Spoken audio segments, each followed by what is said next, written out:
అదే గనుక జరిగితే ఆ పాప తాలూకా మనుషులకి నేనేం సమాధానం చెప్పాలనా?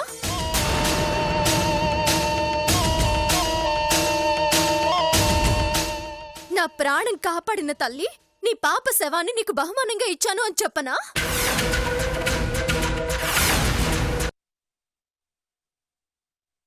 నేను నీ మీద నమ్మకంతో మాత్రమే ఆ పాపని ఇక్కడ వదిలిపెట్టి వెళ్ళాను నాన్న.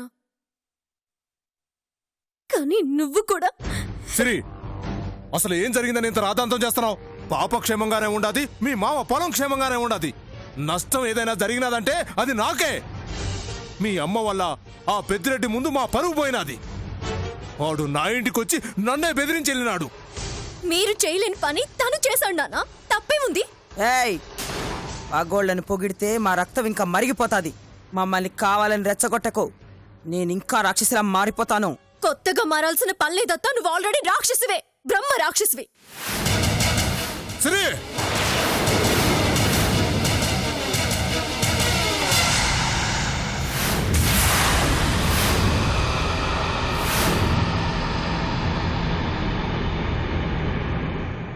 పెద్దరి కనుక నువ్విచ్చే మర్యాద ఇదేనా? ఇదే మాట అత్తను అనాల్సింది. పసిదాన్ని పీక మీద కాలేసి తొక్కుతానన్నప్పుడు అప్పుడేమైంది నాన్న మీ పెద్దరికం?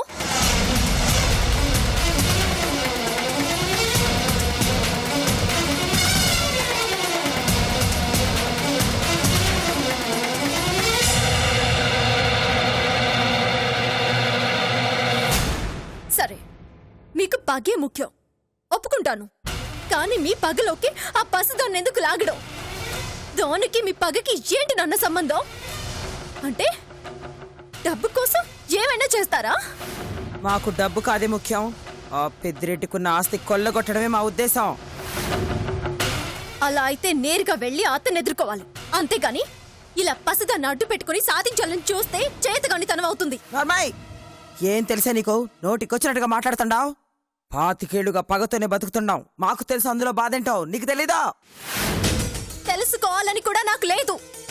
ఎప్పుడైతే నీకు నీ పగలకి సంబంధం లేని పాపని మధ్యలోకి తీసుకొచ్చావో అప్పుడే నీ పగ కూడా అర్థం లేదని తెలిసిపోయింది. నీకెందుకత్తా ఇదంతా? పాప పాప పాప ఇంకొకసారి ఆ పాప మాట ఎత్తామంటే ఏం చేస్తానో నాకే తెలీదు. అన్నా, ఈ రోజు తేలిపోవాలన్నా. ఎవరో దారిలో పోయే దాన్ని అడ్డం పెట్టుకుని మేనతనైన నన్నే నీ కూతురిని మాట్లాడుతోంది. ఈ రోజుతో ఈ ఇంటి మనిషి ఆ చంటి పాప తేలిపోవాలి. పంపించే అన్న దాన్ని పంపించాయి. ఏంటి పంపించేది? అంత కష్టంగా ఉంటే నువ్వే వేరే దారి చూసుకో, అంతేగాని పాప మాత్రం ఎక్కడికి వెళ్ళదు.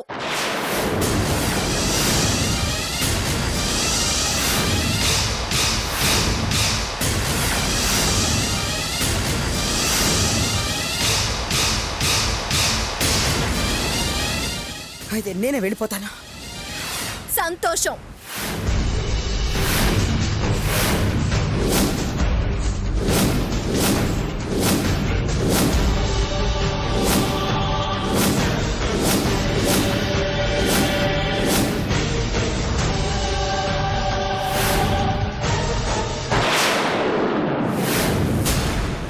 అన్నా, నేను నీతో మాట్లాడతాండా. పాప కావాలా నేను కావాలా నువ్వే తేల్చుకో. ఇంద్రమ్మ, ఆవేశపడకు. నేను మాట్లాడుతుండా కదా.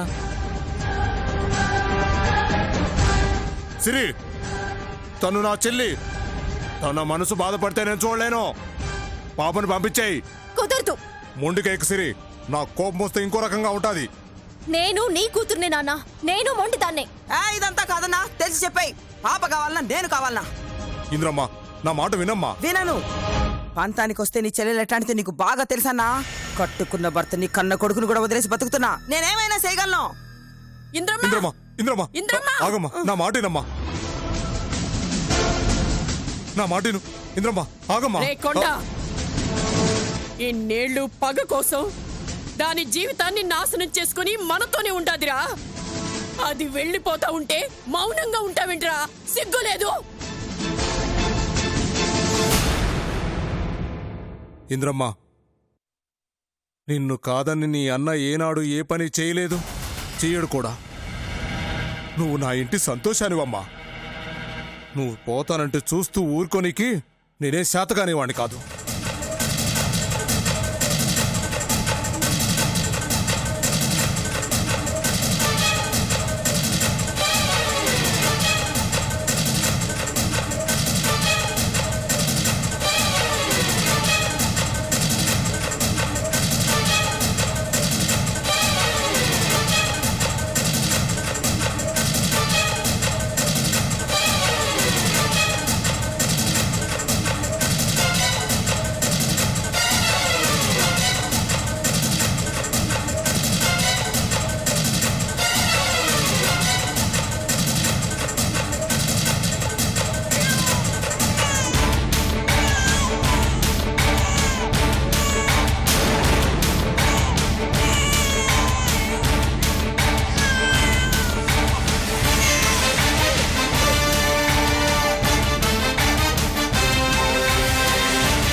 ఏందయ్యా ఇది? పసిబిడ్డని తీసుకొస్తా వెందయ్యా, ఏయ్! దాన్ని ఒంటరి దాన్ని చేస్తావా? నా చెల్లిని ఒంటరిదాన్ని చేయమంటావా? నాన్న, ఇదిగో, ఇటివయ్యా. అది కాదయ్యా. తప్పా? నాన్న మాటినయ్యా, పాప బయటికి వెళ్తే నీ కూతురు పైకి పోతుంది.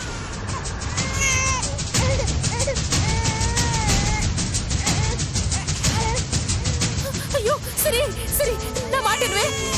ఏ బెదిరిస్తాండావా? నే బెదిరింపుకి నేను భయపడ్డా. బెదిరించడం నా ఉద్దేశం కాదు, నిజంగానే చచ్చిపోతాను. అయినా సరే ఈ పాప ఇంట్లో ఉంటే మాత్రం కుదరదు. అయ్యో, ఇదిగో అయ్యా, అయ్యో, సరే సరే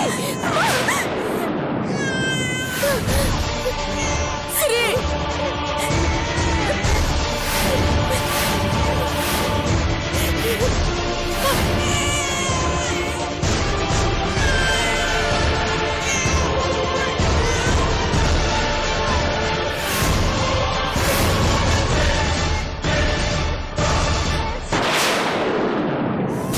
ఏందమ్మా సిరి ఇట్లా చేసినావు? చూడు ఎంత రక్తం పోతుందో.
అసలేం జరుగుతా ఉండాదిరా ఇంట్లో?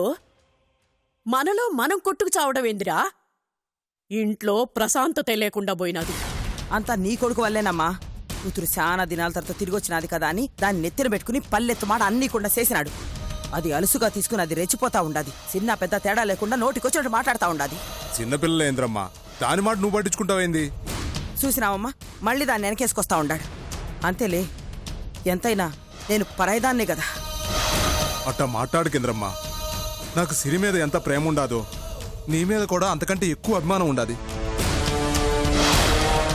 ఏదో 4 రోజులు ఉండిపోయే పిల్ల కదా అని కాస్త గారాబం చేసినానంతే.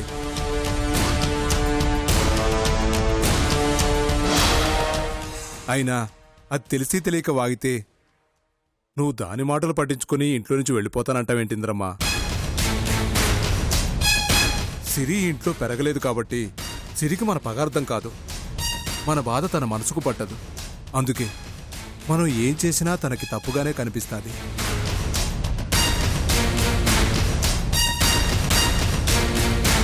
మనమే దానికి నచ్చచెప్పి మన దారిలోకి తెచ్చుకోవాలా? ఆవేశానికి పోతే ఇట్లాంటి పరిస్థితులే వస్తాయి. ఒక్క విషయం గుర్తుపెట్టుకో ఇంద్రమ్మా, చిన్నప్పటి నుంచి కలిసి పెరిగింది మనం.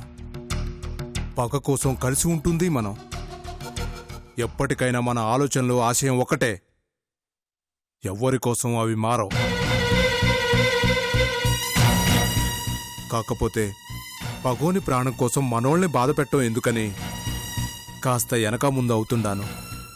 అర్థం చేసుకో ఇంద్రమ్మా. ఇన్నేళ్ళు సిరి మనకు దూరంగానే బతికినాది. చదువైపోతే పెండ్లి చేసుకుని అత్తారింటికి పోయి మనకు దూరంగానే బతుకుతాది. మనతో కలిసుండే ఈ కొద్ది రోజుల్లో ఇట్టా గొడవలు పడితే దాని మనసుకు కూడా దూరం అయిపోతాం. అందుకే చెప్తున్నాను, కొద్ది రోజులు మనం కాస్త ఓపిగ్గా ఉంటే అన్నీ అవే సర్దుకుంటాయి. నువ్వైనా చెప్పమ్మా. ఏందోరా, ఈ మధ్య ఇంట్లో పరిస్థితులు చూస్తుంటే పిచ్చెక్కిపోతా ఉండాది. తప్పెవరదో తెలియదు కాని ఎవ్వరికీ మనశ్శాంతి లేకుండా పోతా ఉండాది. సిరి వచ్చినాక ఇంట్లో సంతోషం నిండిపోతాది అనుకుంటే చీకాకులు ఎక్కువైపోయినాయిరా కొండ. ఎన్నడూ లేనిది మీ మధ్య మనస్పర్ధలు ఎక్కువైపోయినాయి.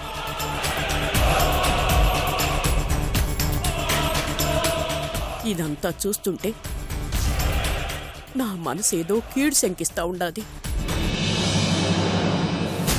మనం ఆ పెద్దిరెడ్డి మీద పగబట్టినట్టు మన కుటుంబం మీద ఏ గ్రహమో పగబట్టి ఉంటాది. అందుకే ఇట్లాంటి పరిణామాలు ఎదురవుతా ఉండాయి. ఆ గ్రహాన్ని శాంతపరిస్తే గాని మనకి మనశ్శాంతి మిగిలేలా లేదు.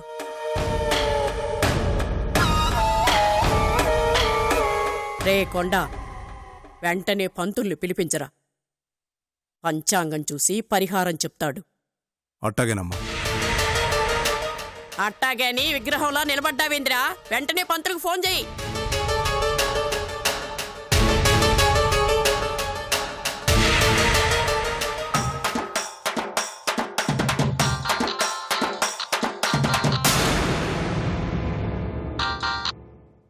హలో పంతులు గారు. చెప్పండి కొండారెడ్డి గారు. మీతో కొంచెం పని పడినది. ఓసారి పంచాంగం తీసుకుని ఇంటికి రండి. ఆ, ఆ, అది అది ఆ, ఆ, అది ఆ, ఏంది పంతులు, ఏంది కొడుకుతున్నావు? పంచాంగం అంటేనే పంచి చెవులు అంచుదాకా తడిచిపోతుంది. ఏం పంతులు, వస్తున్నావా? వస్తున్నానండి, వెంటనే బయలుదేరుతున్నా. సరే, తొందరగా రా.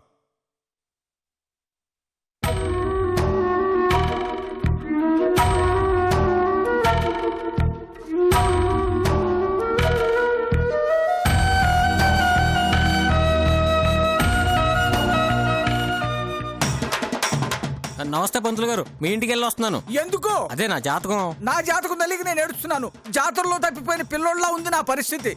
నా పంచాంగానికి పంచర్ పడింది. పంచర్ షాప్కి వెళ్తున్నాను పంచర్ వేయించుకోవటానికి.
ఎవరు బాబు నువ్వు?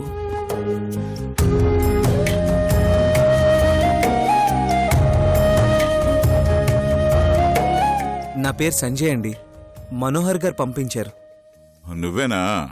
తమ్ముడు చెప్పినాడులే, నేనే పెద్దిరెడ్డిని.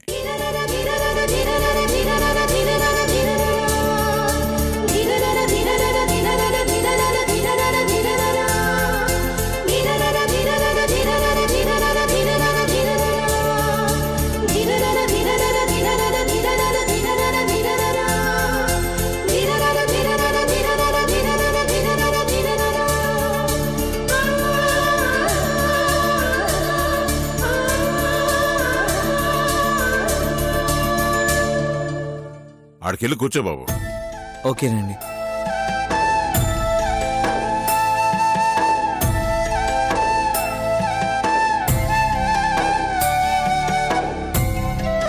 ఏదో ప్రాజెక్ట్ పని ఉండదంట కదా.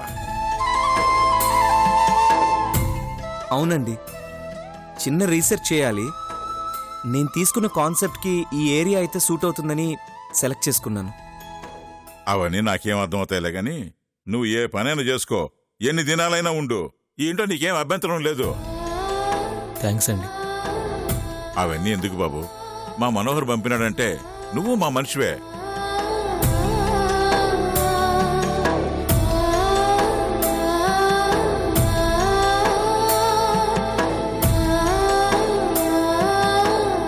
ఆడెట్టా ఉన్నాడు బాబు?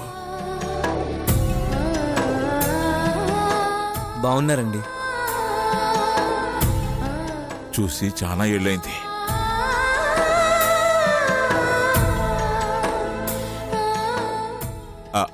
మాటల్లో మర్చిపోయినాను, మా ఇంట్లో నీకు పరిచయం చేస్తాను. భవానీ,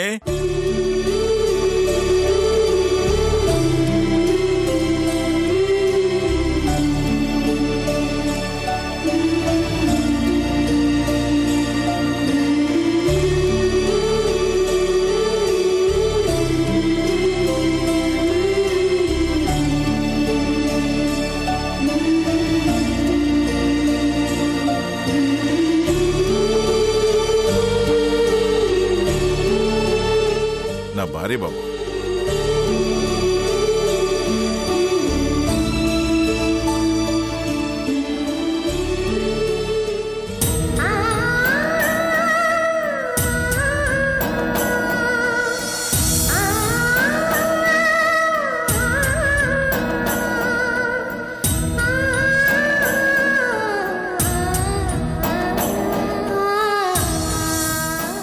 నూరేళ్లు చల్లగా ఉండు బాబు.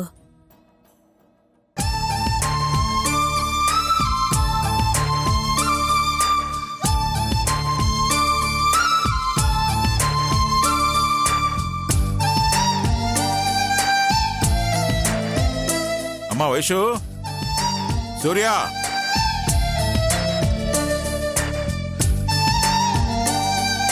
నా కూతురు వైషు బాబు. హలో. హాయ్.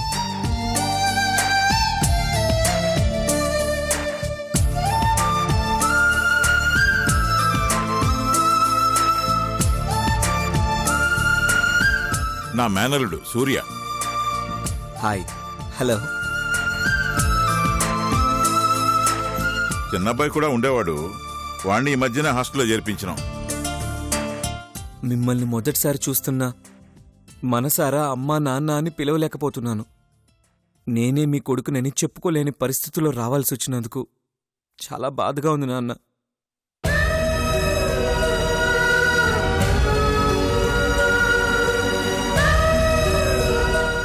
ఎవరండి ఈ అబ్బాయి? మన మనోహర్ లేడు, వాడి స్నేహితుడు కొడుకంట. ఈడేదో పని ఉండదని వచ్చినాడు. ఆ పని పూర్తయ్యేంత వరకు మన ఇంట్లోనే ఉంటాడు. అబ్బాయికి ఏ లోటు రాకుండా చూసుకునే బాధ్యత నీదే భవానీ.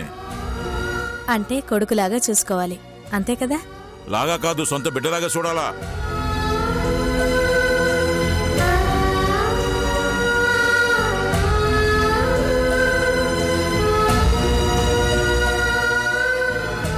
నీకేదైనా అవసరం అయితే ఇంట్లో ఎవరినైనా అడగొచ్చు.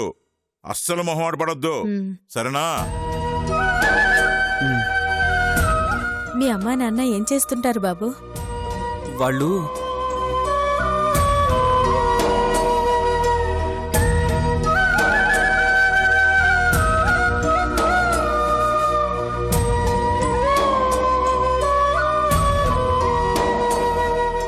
యాక్సిడెంట్లో పోయినారంట భవానీ. నాకు మనోహర్ చెప్పినాడు. తనకు తెలియక అడిగిందిలే బాబు, ఏమి అనుకోకు. సారీ, వాళ్ళని గుర్తు చేసి మిమ్మల్ని బాధ పెట్టినట్టున్నాం. బాధ కూడా ఒక్కొక్కసారి బాగుంటుందండి.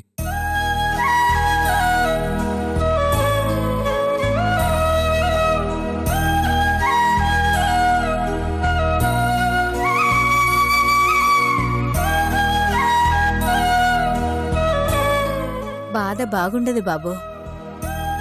ప్రతి క్షణం మనసును తెలుస్తూనే ఉంటుంది. మేం కూడా మా పెద్దబ్బాయిని పోగొట్టుకున్నాం.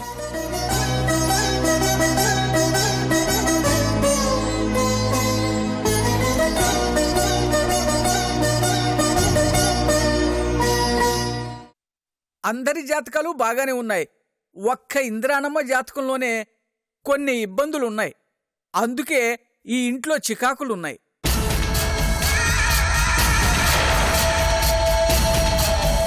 కంగారు పడవలసిన పని లేదమ్మా. ఈ కొత్త సంవత్సరంలో మీ జాతకంలో మార్పులు రాబోతున్నాయి.